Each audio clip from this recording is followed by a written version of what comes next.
Contributors to Wisconsin Public Radio include attorney Paul A. Sturgill, serving the legal needs of the elderly and their families throughout Wisconsin and Michigan's Upper Peninsula. Toll-free information is at 888-613-0600. Support for Wisconsin Public Radio comes from UMR, providing Employee Benefits Administration, Integrated Health Management, and Pharmacy Benefits Administration for self-funded employers throughout the U.S. More about UMR at umr.com.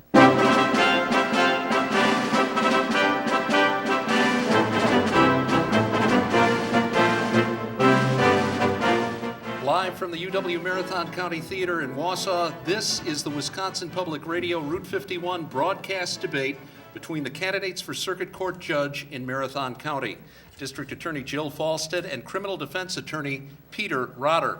I'm Glenn Moberg of Wisconsin Public Radio. Tonight's debate is co-sponsored by the Wisconsin Institute of Public Policy and Service and is being broadcast on the Ideas Network stations WLBL 91.9 FM Wausau and 930 AM Auburndale-Stevens Point, WHBM 90.3 FM Park Falls, and WHRM 90.9 FM Wausau High Definition Channel 3. A special thanks this evening to Dean Sandy Smith and UW Marathon County for making the theater available, and to Chris Berg for providing our technical support. Thanks also to Station Manager Rick Ryer, News Director Michael Leland, Institute Director Eric Giordano, and our production assistants Jane Ritker and Kelson Quisler. The debate will have 90-second opening statements from the candidates and 1-minute closing statements. Our panel members will pose individual questions to the candidates, who will each have 1 minute to respond, followed by an open discussion period that will last about 3 minutes. Panel members may offer follow-up questions during those discussion periods. And we have a great panel tonight providing expertise in Marathon County court procedures and case precedents in the criminal justice system and also in drug and alcohol addiction issues. Jeff Stark is the court reporter for the Wausau Daily Herald. He provides observation and analysis of criminal case testimony and court procedures on a daily basis. Dr. Ron Connolly is an instructor facilitator with North Central Technical College's Criminal Justice Program. He spent 10 years with the Milwaukee Police Department and 9 years with the Appleton Police Department, working on gang crime, narcotics enforcement, and uniform patrol.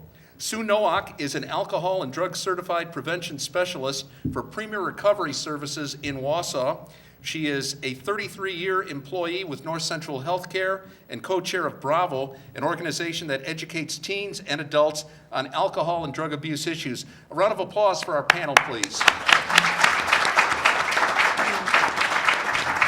And now our candidates. Jill Falstad was first elected District Attorney of Marathon County in 1994. She has been re-elected 8 times since. She previously served as an Assistant DA in Marathon, Portage, and Wood counties. She serves on numerous regional committees on criminal justice issues and has been the recipient of the E. Michael McMahon Prosecutor of the Year Award, the Women's Community Award for Outstanding Achievement in Supporting Sexual Assault Victims, and the YWCA Women of Vision Award. A round of applause, please, for Jill Falstad. And Peter Rotter has spent 7 years as a staff attorney for Wisconsin Judicial with a background that includes private practice, civil law, criminal defense, family law, personal injury, real estate, and contract law. He is also president of the Marathon County Association of Criminal Defense Lawyers, the immediate past president of the Marathon County Bar Association, and a board member for Head Start. His work includes outreach to the elderly, the Hmong community, and the economically disadvantaged. A round of applause, please, for Peter Rotter.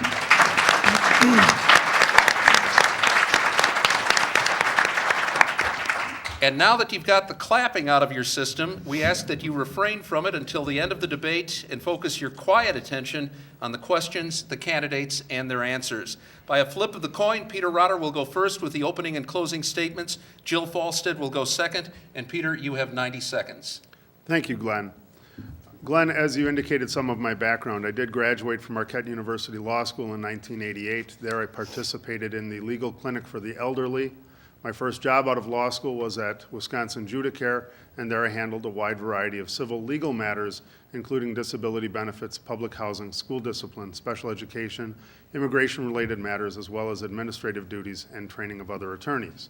I worked for a while in the financial products and insurance field and have been in private practice since 1997, handling an even wider array of civil matters, including the work I did at Judicial, as well as family law, personal injuries, contracts, wills, guardian ad litem work, and criminal law.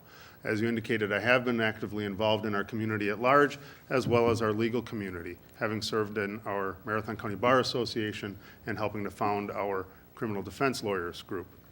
I have a passion for justice.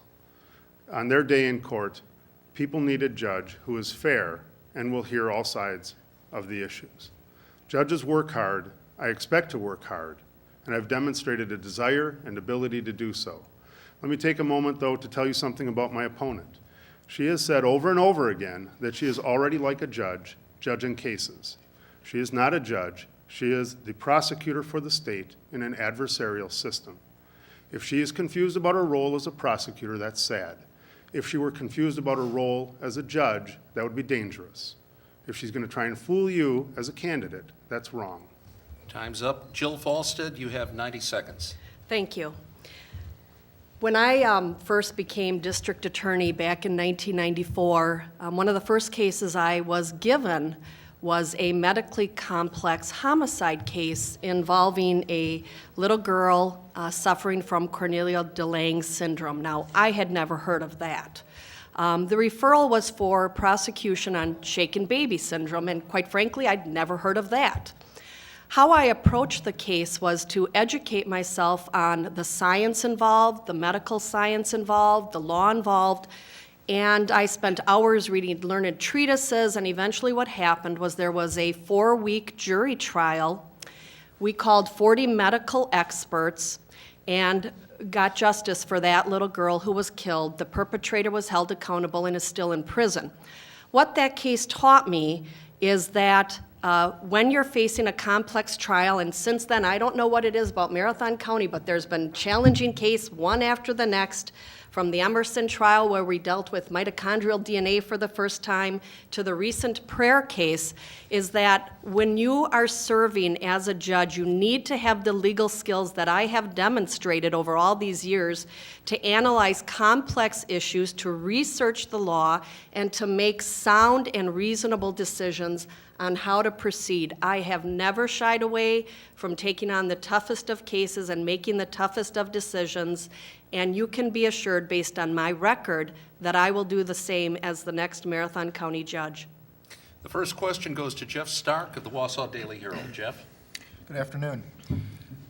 Given your public images as advocates, Jill with your vigorous prosecution in domestic violence cases, and Peter as a defense attorney who has represented the indigent, the people who claim to be wrongfully accused, among many others, how can the public be sure that they can have a fair trial with either of you as a judge? And we'll go first to Jill and then to Peter. Jill, you have 60 seconds. Thank you so much. While serving as district attorney, case law has made clear that the DA is more than just an advocate. The district attorney, by case law, is described as a quasi-judicial officer, most analogous doing work most analogous to the courts.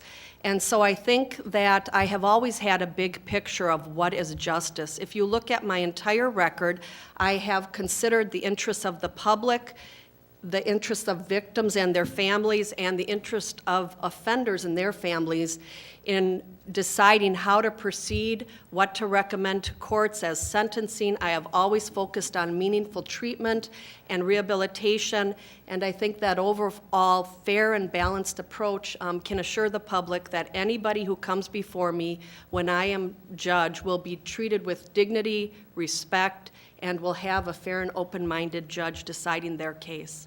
Peter, you have 60 seconds. Thank you. As attorneys, we are trained to look at the law and to be able to apply that law to the facts as they are developed. As attorneys, when we are trained, we don't know which side we're going to be on. And in private practice, we don't know who's going to hire us. Is it going to be a plaintiff or is it going to be a defendant? Is it going to be a petitioner or is it going to be a respondent? In private practice, I have had the opportunity to represent people on both sides of many different issues.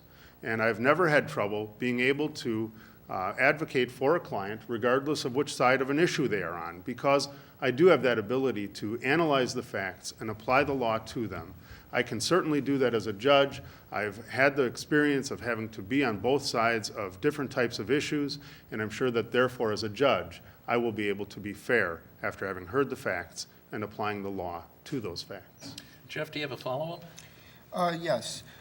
What are either of you, your thoughts on having a diversity in the Marathon County Courthouse as a whole, looking at backgrounds, whether they're defense attorneys or prosecutors or people who specialize in civil law or any other? Why is it important to perhaps have a mix of interests and backgrounds? And we've got about 3 minutes, whichever one of you wants to start first. I guess if I understand your question, you're saying what diversity do we bring to the bench if we were to be the next judge? Yes. I think, obviously, what I would offer as far as diversity goes is gender balance to the courts. I believe there has been a female judge serving at least for the last quarter century, and I believe it's important to have diversity in all positions, including the position of judge. I think it's important for elected officials to be diverse, and I think I can offer that to the bench in Marathon County. Jeff, I think there are many different forms of diversity. One example of that is, as my opponent has suggested, gender diversity. There's also racial diversity. There's also religious diversity. There are all kinds of different forms of diversity that we see in the general public. Within the law, there's another type of diversity, and that's diversity between different areas of practice. Currently on our bench, we've got 2 former prosecutors from our Marathon County District Attorney's Office out of our current 4 judges, out of the total 5 that we'll have. If we were to have another prosecutor from the Marathon County District Attorney's Office, I think that creates an imbalance. I think that the form of diversity we're talking about amongst judges on the bench would be diversity amongst frames of reference in terms of practice of law and the diversity that they can bring from that experience. And that's something that I think I bring, and that's critically important at this time.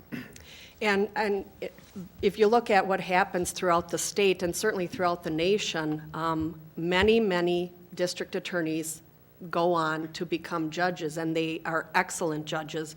And I think if you look at the prosecutors and DAs that have gone on to become judges in Marathon County, I think they have excelled as judges. It's a very good training ground. You spend years making decisions that are subject to public scrutiny, and that is the same thing judges do, and that's why I think you see that trend throughout the whole country with DAs going on to become judges, because it is such a good training ground, and you end up with excellent judges, and again, that's what I would bring to the bench. But what about the implication that with 2 former prosecutors on the bench already, it's going to be hard for defendants to get a fair shake if we have 3 now? And I would be surprised if there is a defendant that thinks that either of the former 2 prosecutors who are now judges have been unfair. I think they have been very fair and balanced and neutral in their administration of justice for Marathon County.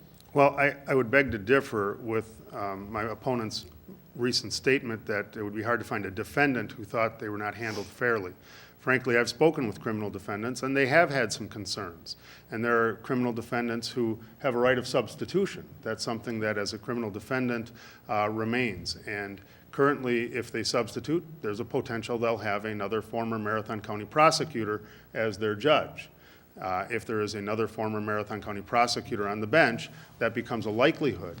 And we have to be aware of something called the appearance of impropriety. That is as important as the impartiality directly, is to make sure that we also maintain that when people look at our system, it looks fair, so that they feel, well, if I have to go there, I'll get a fair shake. And I think that is something that we have to be concerned about. I also want to comment on whether the district attorney's office is such a great training ground, and that's why we have former prosecutors on the bench, versus whether that is a great way to get your name in front of the public and develop name recognition that gets you votes regardless of ability.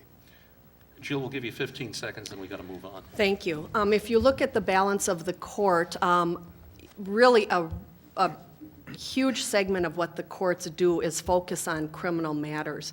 Right now, there's 2 judges with background in civil law. Previously, there were 3. Right now, there's 2 who have a background, substantial background in criminal law. Because so much of the court's time is spent on criminal law, I think it's very important to have a judge with a strong background in that area, and that's what I would offer. Whether it's 3 versus 2 or 3, one way or the other, I think I have a very high level of experience and knowledge to offer the bench. Let's move on to Ron Connolly for the second question. Ron? Peter and Jill, if you would comment on how your decision-making will be affected by the current economic climate.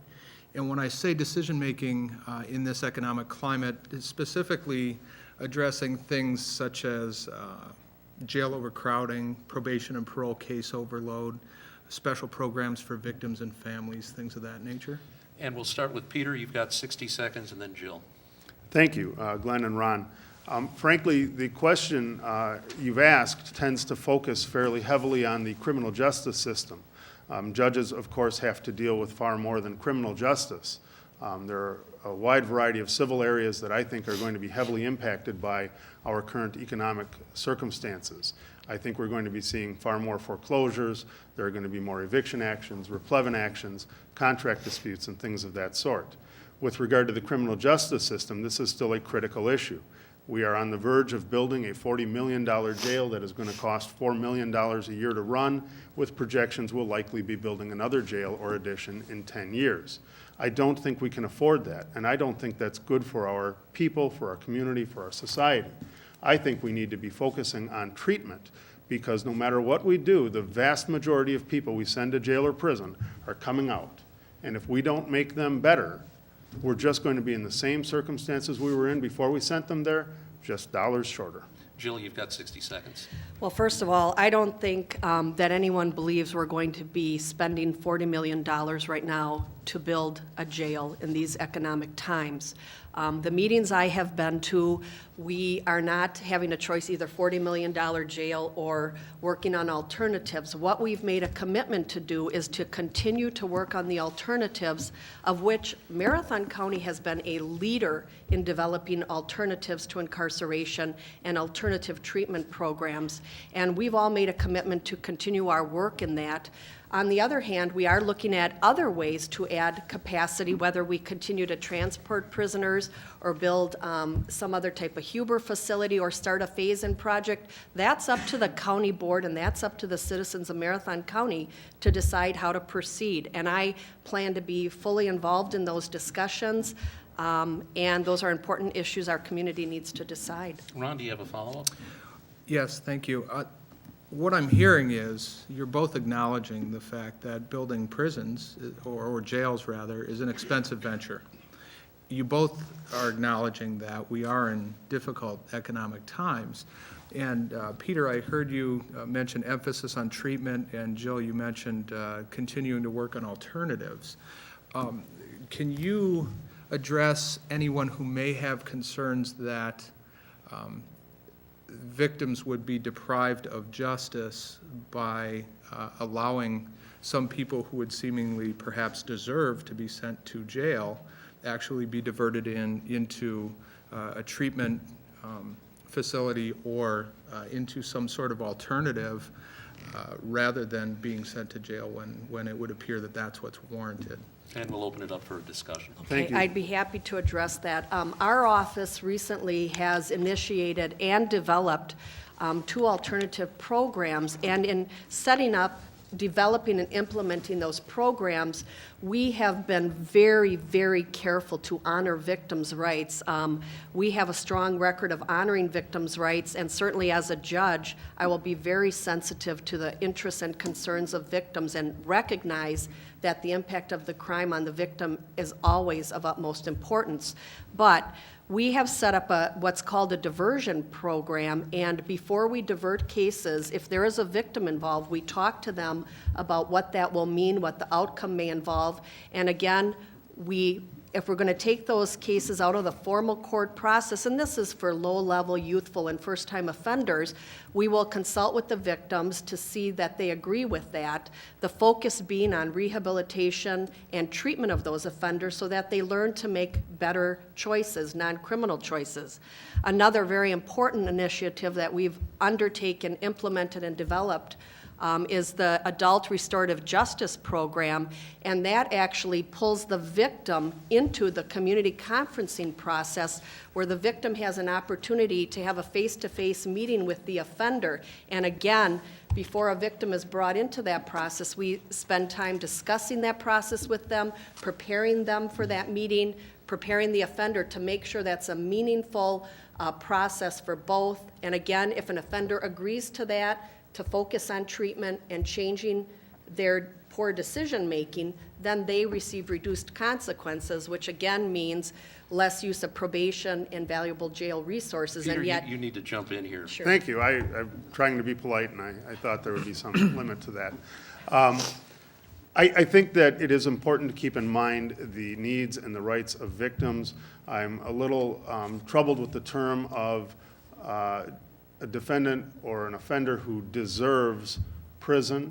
I think that we need to keep in mind, for one thing, that there are many crimes for which there is not a direct victim, and that many of those crimes are the ones that are most amenable to treatment, that there are crimes driven by substance abuse and by mental illness, and that we need to be attending to those needs and looking for ways to improve those people, to rehabilitate them and treat them, and those are of utmost importance.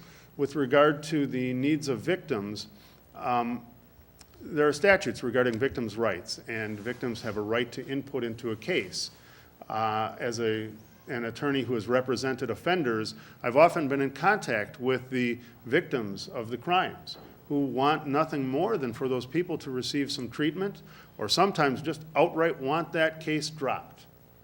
And we sometimes run into an absolute stonewall in terms of getting those cases dropped under those circumstances. So needs of victims are important, but apparently, and I think appropriately, they are not the end-all. We certainly don't want to have our justice system devolve into a system of blood feuds and revenge. Jill, Peter seems to be criticizing the way you're handling the district attorney's office. You're not dropping cases that maybe should be dropped or funneling them in the right direction. Sure. I can assure everybody that when we make our charging decisions in the DA's office, we do it on a case-by-case basis. We consider the facts and evidence and reports sent to us by law enforcement who have investigated these matters because victims and citizens have called for law enforcement assistance. And then we look at the information in the file. We consider the person's criminal history, if there is one, and we make very thoughtful and careful decisions. As far as the low-level drug offenders, I can tell people that in the last 2.5 years since we've had our diversion program in place, we have focused on, as I said, youthful low-level offenders, which include low-level drug offenders, and we've sent approximately 100 of those cases each year into our diversion program, which has focused on holding that case open so that the person has an opportunity for education and treatment and addressing their drug needs, and if they comply with treatment, they can avoid a criminal record. I think that's a very fair and balanced approach to dealing with that type of crime. We're going to get into this whole section of criminal law next, but first, for those of you who just tuned in, you are listening to the Route 51 broadcast debate of the candidates for Marathon County Judge, Jill Falstead and Peter Rotter, live from the UW Marathon County Theater in Wausau, and also on the Ideas Network stations of Wisconsin Public Radio. Sue Nowak, you have the next question. Okay. Jill and Peter, my question is, what is your understanding of addiction and how it plays into the criminal cases that you deal with? And Jill, you go first. You have 60 seconds, then Peter. Well, I think there's several ways to look at addiction. Certainly, I've read literature on the medical basis of it. I realize it can be very difficult and challenging for people to long-term overcome the issues that addiction present in their life. I think with that in mind, I've been very supportive of programming that not only has the treatment component if it's appropriate, but has that aftercare component that can also incorporate relapse prevention strategies and individual counseling if that is appropriate. One example of that, and I don't know if I'm taking am I at my minute yet? Okay. Have we flashed the red card? Counsel? One example is we have focused on a driving with care program for OWI fourth offenders, and I think that has been a very innovative program set up in Marathon County. Other counties look at what we've, okay. We'll have time to Okay. continue. Peter, Thank you. your understanding of addiction and the role it plays in criminal cases. Thank you, Glenn and Sue. First, I want to say that my understanding of addiction is that addiction is best defined as a disease. And I know people who have been addicted to substances, whether it be alcohol or other drugs. And my experience with them, and in particular my experience with people who are in recovery, it makes it absolutely clear that this is a disease, and it is a devastating disease. Now, this doesn't excuse anybody's behavior. We have to recognize that. But boy, we found a cure for polio, and we should be putting our efforts into finding cures for the substance abuse issues that we have in our society. Now, that takes us outside of the justice realm, but it's critically important to be aware of that. Within our criminal justice realm, I see that we do have some programs in place. We really need to expand them. It is a crisis situation such as we have now with the need to build a new jail that may well be the catalyst we need to develop those programs further. And Sue Nowak, do you have a follow-up? Well, just wanting to get a better view of, or a better understanding of your view of how mental health issues tie in with addiction. Well, I have to say, quite frankly, we see a lot of overlap in that area, and it is an area I think the system struggles with.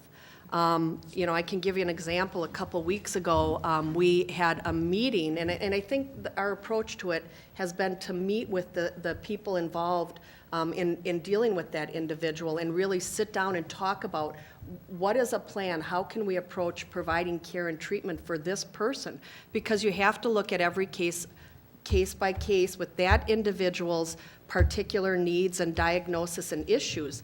And we had a fellow who kept coming into the court system and was found not competent. Well, then we meet with the care providers and people working with them, and we talk about addiction issues, we talk about mental health issues, and we put together a plan of how we could work in and provide treatment and structure through the criminal system, but also understand his needs, which could also be coordinated with his treatment providers in the home he was situated in.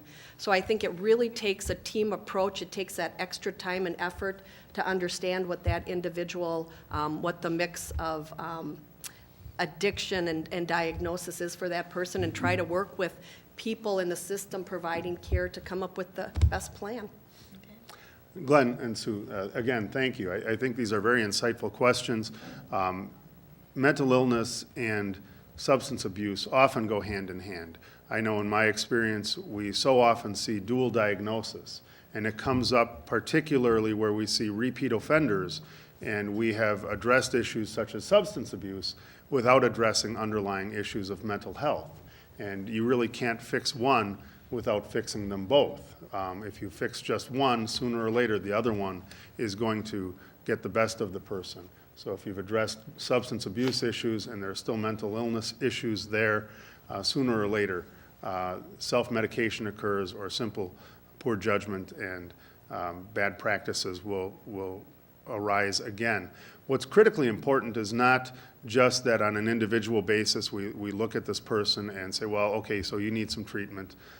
We really need far more extensive treatment programs in our community. I think that is an area where we are extremely lacking.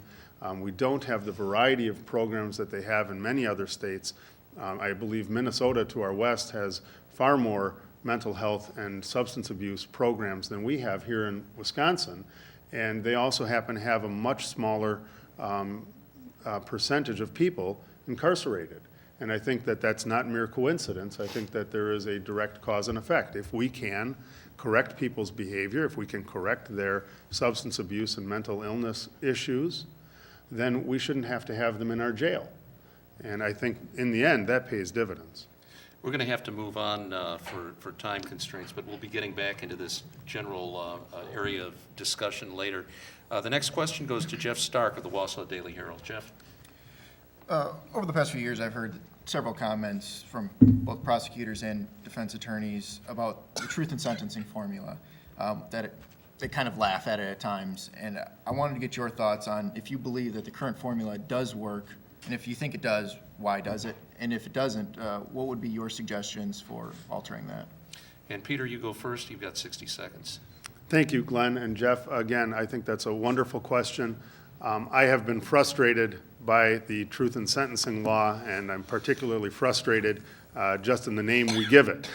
That it implies that what we had before somehow was not truth in sentencing.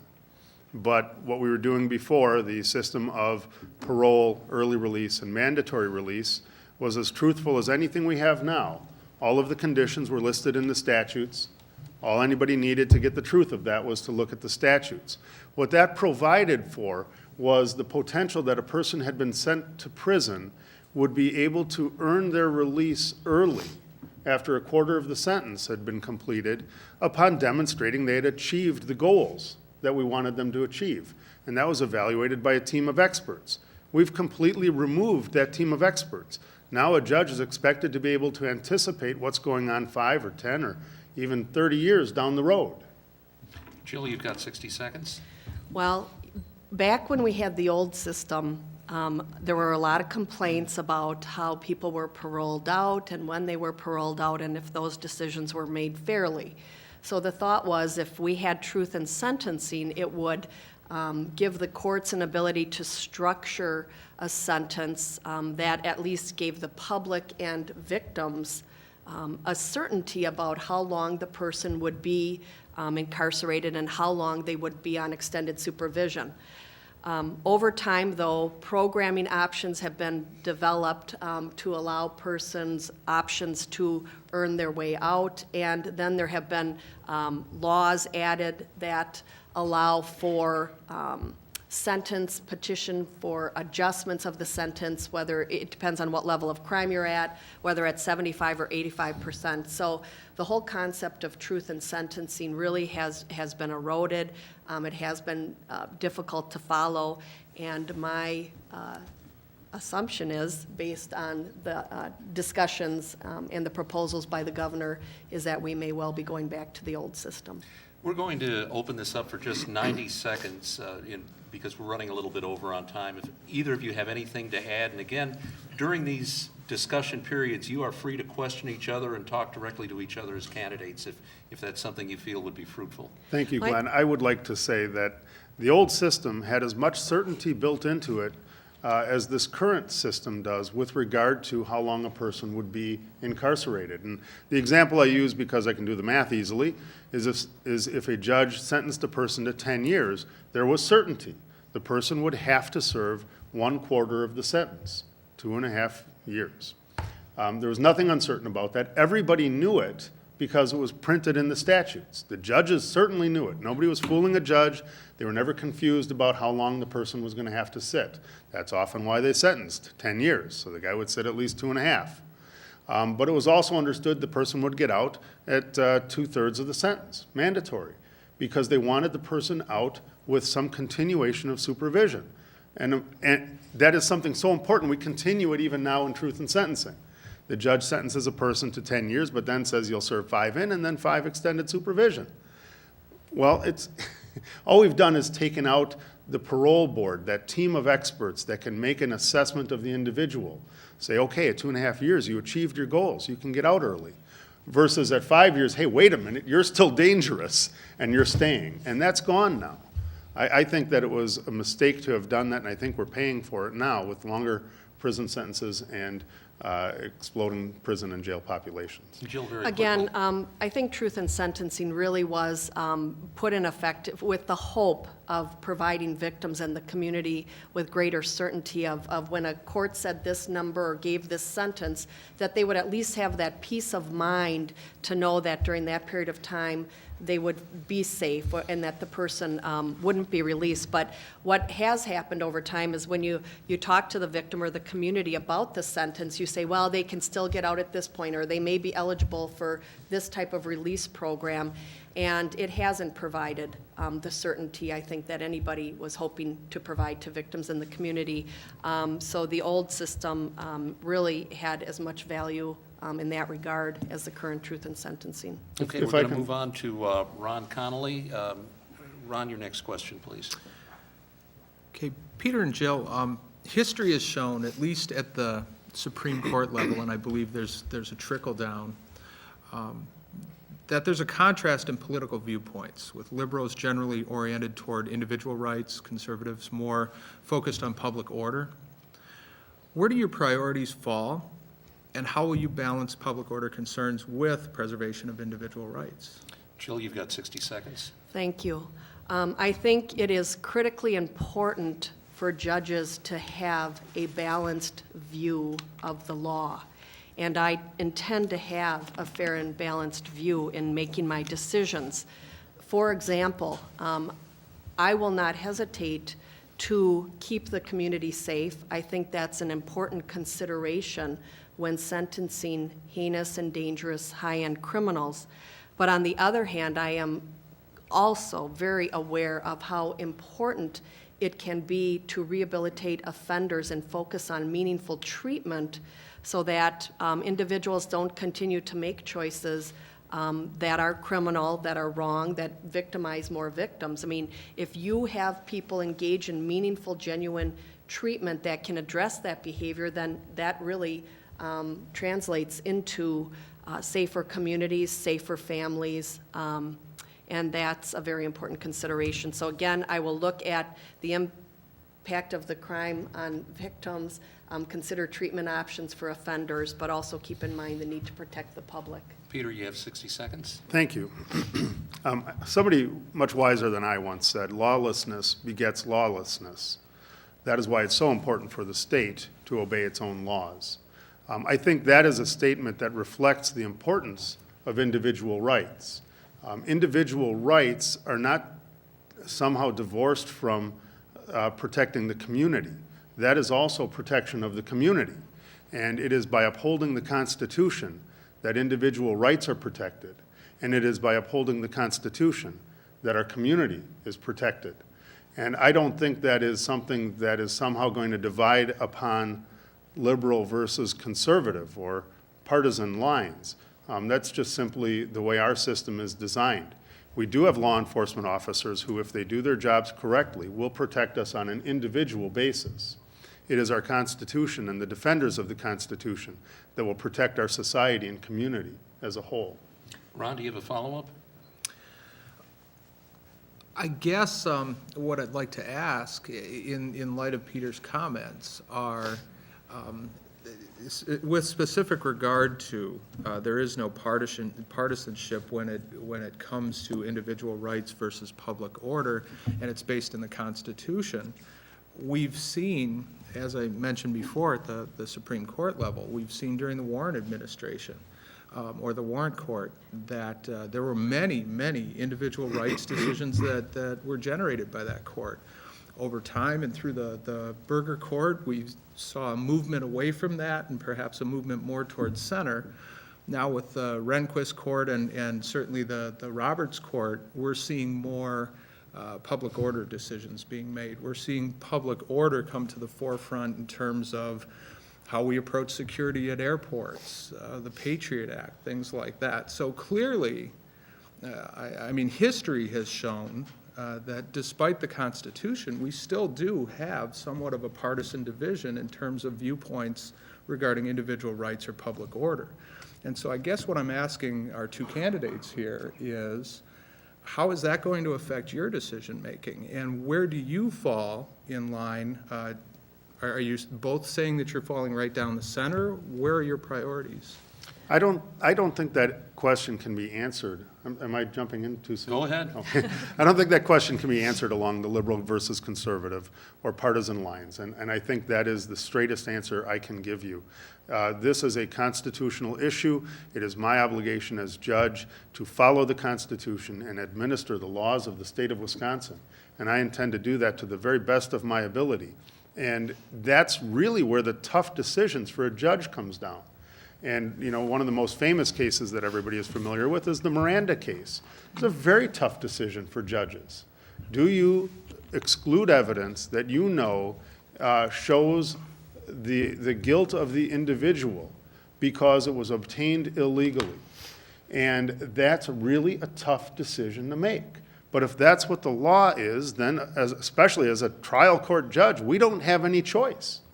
It's not as though a trial court judge is somehow going to make some new law. There's simply no way for that to occur. So we have to apply the law as it is written, and if we don't, or if we do it wrong, the Court of Appeals is going to overturn us, or the Supreme Court's going to overturn us. Well, Jill, as a And judge, would you apply the Miranda case and throw something out of court? I absolutely would. And in fact, that type of decision cannot be made on liberal versus conservative or any sort of a partisan line. I will not hesitate to suppress evidence that has been illegally obtained.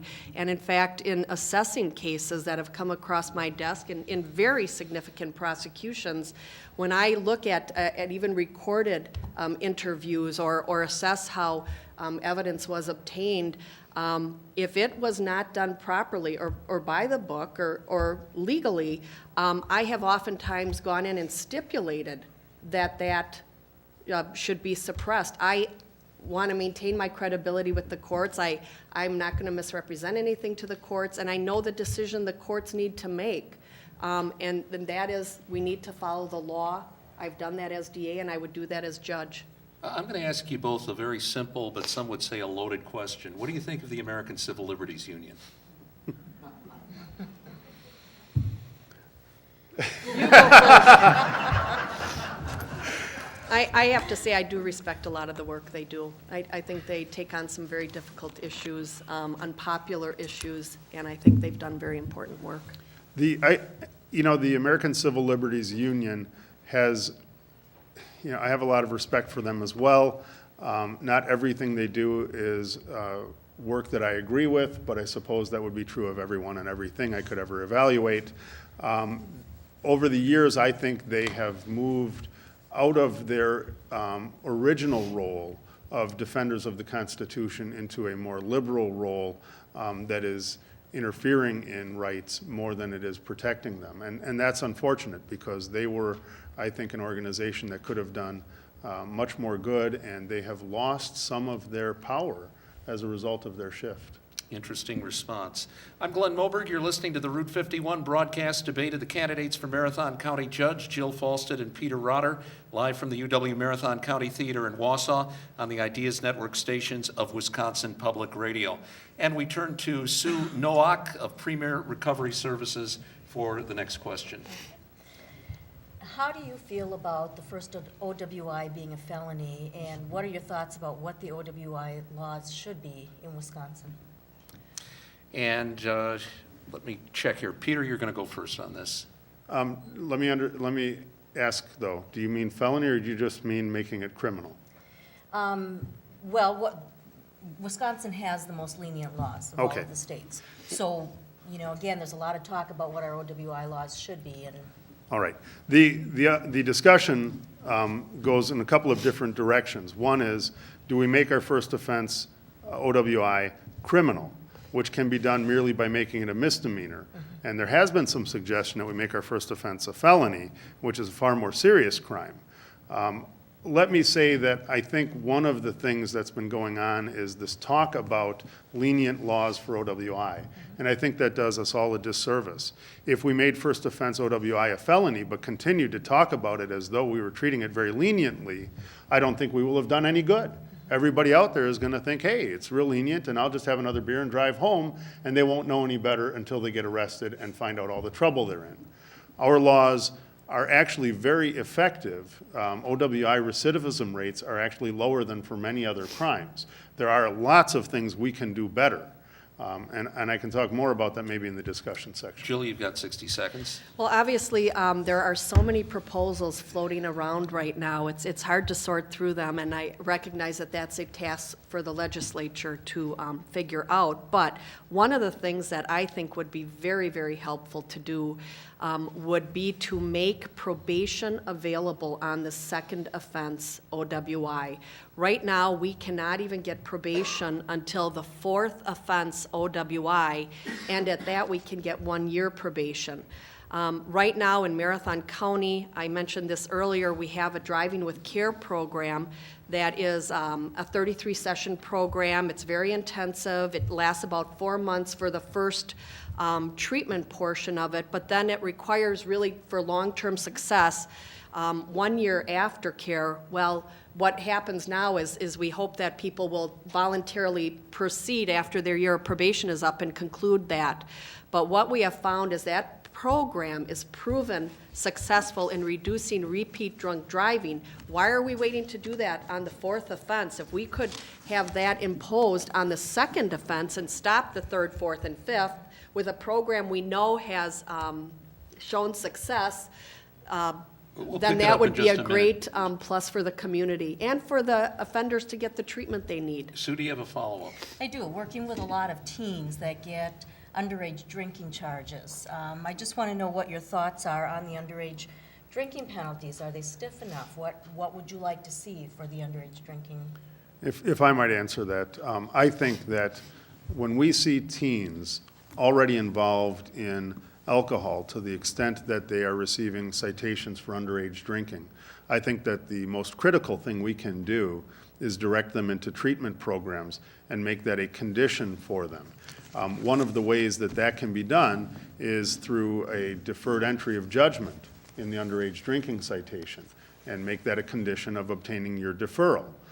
Beyond that, some of the penalties that the teens get hit with are actually fairly severe. They lose their driver's license, and for anybody who's been the parent of a teenager, you know just how hard that hits. Other things that we try and do tend to be difficult. If we increase fines, especially for those who are under the age of 18, those fines tend to come out of mom and dad's pockets, so we're penalizing mom and dad. Perhaps that's good.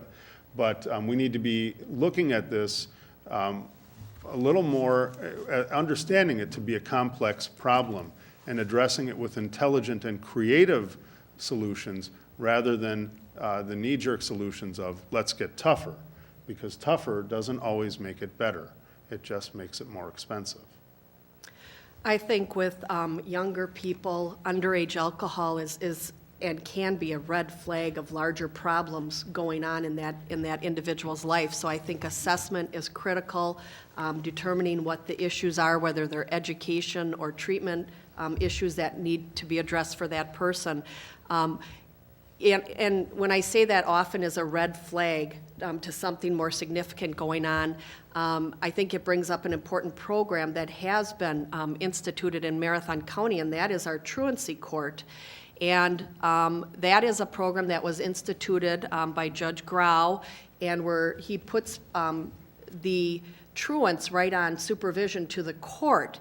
And what happens in the truancy cases is one of the first assessments done almost immediately after they appear in court is a screening for AODA issues, a screening and assessment. And if there are issues there, those truant underage people are sent into family counseling services programming right away. The court then stays on top of monitoring how that juvenile is doing, not only on schooling issues, but on AODA issues, on attending school. Other supervision and services are offered, and I think it's looking at that piece, but also the larger piece as being part of the best response we can offer our underage people. Any of our panelists have a follow-up you'd like to venture on this particular issue? Sue, do you have any other thoughts?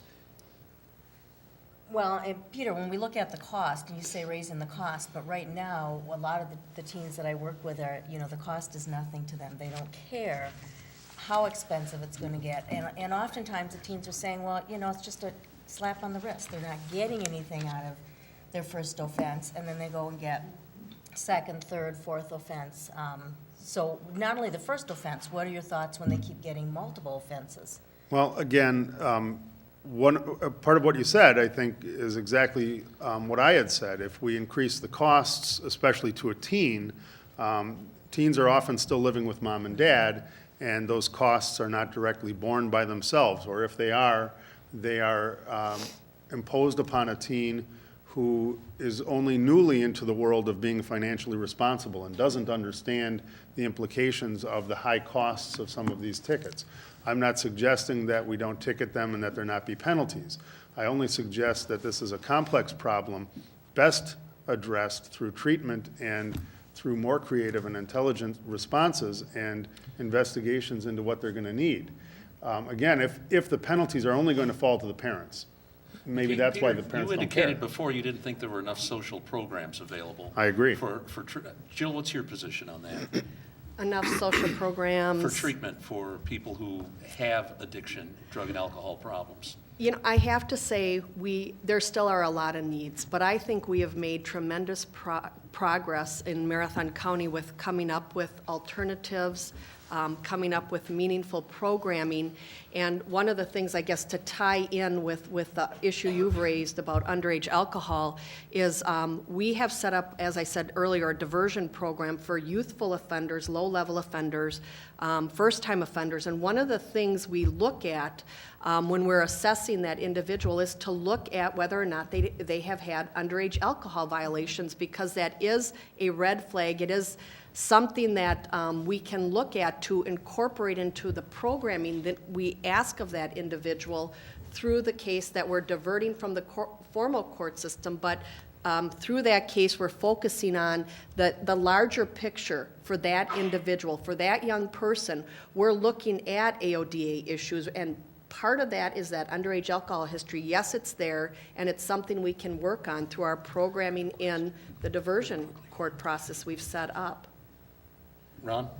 Very quickly, with regard to underage drinking and consumption of alcohol, do either of you have plans to incorporate the parents in any of your court decisions as far as getting actively involved with their child who has committed such violations? The problem with doing that is, with the age of majority being 18, sometimes that's simply not possible. So underage drinking citations are still issued to people between the ages of 18 and 21, and it's impossible to impose a condition that they work with their parents, or it's impossible for us to work with the parents directly. When they're under the age of 18, there is some ability to do that, and I think that that does need to be expanded to the extent that the teens can be brought to work better with their parents. Having been the father of 6 teens all at one time for a little while, I understand just how much tension there can be between a teen and his or her parent, and how difficult it can be to get them all to work together. And sometimes that's not going to be effective, sometimes it will. And there are programs out there that either are already in existence or that can be developed that can address those needs. And we need to have those kinds of programs to direct the kids and their parents into. What do the two of you think about marijuana laws? Do you think they're too lenient, too strict? They're the law, so we have to apply them and follow them. We don't get to pick and choose which laws we like and which laws we don't. They're all just simply the law. Would you as a judge have some discretion in the sentencing that you would give first, second offenders and so on? Well, judges have some discretion in sentencing. We had, I guess, what's interesting is that in cases such as simple possession of controlled substances, misdemeanor cases, generally those are handled by an assistant district attorney, and then they're handled by a defense attorney, and sometimes just the individual, him or herself, pro se, by themselves. And an agreement is reached between them as to what the sentence is going to be. And then that's presented to the judge by people who know far more about the circumstances than the judge will have an opportunity to learn. And so right now, first offenses are dealt with in a variety of different ways. And in my experience, there are treatment options offered and deferred entries of judgment offered. Our statutes even have programs for deferred entry of judgment. And in Marathon County, that's often used. But if those options aren't offered to the judge, sometimes the judge has simply no authority to order it Jill, without you need to agreement. weigh in And real I do quickly. think those laws are appropriate. Again, there are many options we can look at in dealing with someone charged with possession of marijuana. We do utilize what I've called, again, our diversion program, which diverts those from the formal court process if it's someone who's in possession of a pot, pipe, or pot. And then we have a very good route that we take them on our diversion program. As I said, we've diverted over 200 such cases in the last 2+ years. We have been very attentive in making sure there's random drug and alcohol testing done, that there's good programming and treatment provided to them. And then if they address this issue and successfully complete the treatment, they do not have a drug conviction on their record. There also is statutory We've got to move on. allowances Let me ask one more question. I want like a real quick response from both of you. Do you think elections are an appropriate way to select a person for this or any judgeship? I say absolutely they are. I'll talk more about it. I agree. We have agreement on something. I think the way to select judges is through election. How do you remove the influence of money in politics from elections then? I think on this level, it hasn't been a big issue. I I don't might be think wrong, it's- but I agree don't have with that much. also. I don't know that there's a lot of money and influence going into this campaign. We're going to move on to the closing statements, and again, by a flip of the coin, Peter, you go first, Jill, you go second, and you each have 60 seconds. Peter? Thank you, Glenn. Actually, your last question leads into my closing statement. We get high turnout for elections for the president and for senators, and there was very low turnout for the primary, for the judicial election. And I think that it's anticipated we'll have low turnout in the general election this April. And I think that's disappointing, and I want to point out that very few people who are listening to this program will have ever had the opportunity to sit down with the president and share intimate details of their life, and then have that president make a decision affecting their personal life. And yet that's what judges do every day. And I'm going to bet that almost everybody that's listening to this program knows somebody who has sat down in a room with a judge and had to share the intimate details of their life, and then had that judge make a personal decision that's going to affect the rest of their life. And for that reason, I think it's critically important that we elect our judges, and I think it's critically important that you get out and vote and participate. Jill Falstad, you have 60 seconds. Well, first of all, thank you very much for this show and the opportunity to answer these questions and address the public here through this experience. I am running for Marathon County Judge because I have served the public as a prosecutor for the past 20 years. I am passionate about justice and being fair and balanced in my approach to treating people, and I have a proven record of serving the public over the last 20 years, certainly as the last 14 years as an elected official. I have approached my decision-making with integrity. I have strong dedication to the work and have put in a tremendous amount of hours for this community. I will continue to do that while serving as the next judge, and I will rely upon my extensive trial experience and experience in making the very, very tough decisions that need to be made on complex and difficult cases. As I've done as DA, I will continue to do if asked to serve as the Marathon County Judge in Branch 1.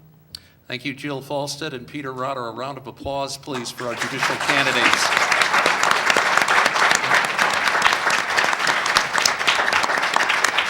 Also, a big thank you to our panelists, Jeff Stark of the Wausau Daily Herald, Dr. Ron Connolly of North Central Technical College's Criminal Justice Education Program, and Sue Nowak, Certified Prevention Specialist with Premier Recovery Systems. Weren't they great?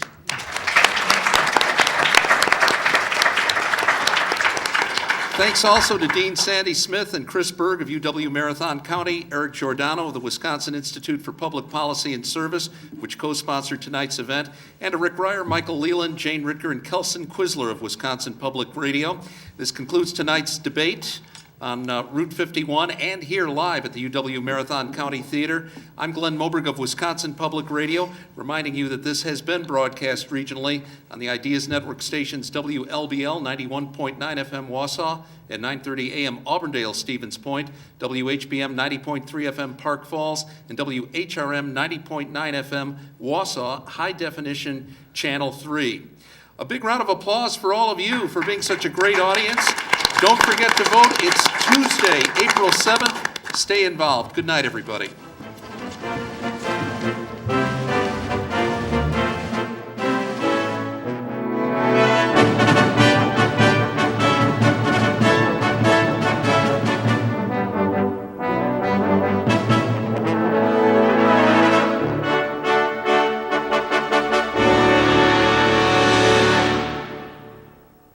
Support for Wisconsin Public Radio comes from UMR, providing Employee Benefits Administration, Integrated Health Management, and Pharmacy Benefits Administration for self-funded employers throughout the U.S. More about UMR at umr.com.